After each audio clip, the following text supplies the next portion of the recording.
തൃശ്ശൂരിലെ ഏറ്റവും പുണ്യവും പരിപാവനമായ ഒരു സ്ഥലത്ത് നിന്നാണ്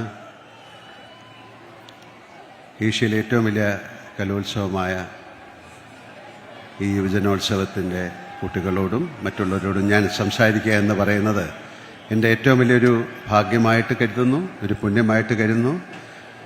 അതിന് ഇടവരുത്തി തന്ന വടക്കും നാഥനെ ഓർത്തുകൊണ്ട് അദ്ദേഹത്തെ സ്മരിച്ചുകൊണ്ട് ഞാൻ നിങ്ങളോട് സംസാരിക്കാം. നമഃശിവായ.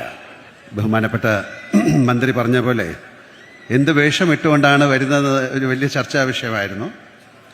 അപ്പോൾ എല്ലാവരെയും സന്തോഷിപ്പിക്കുന്ന രീതിയിൽ ഖദർ ധരിച്ചു, പിന്നെ കുട്ടികൾക്ക് വേണ്ടി കുറച്ച് മീശ ഇങ്ങനെ പിടിച്ചു.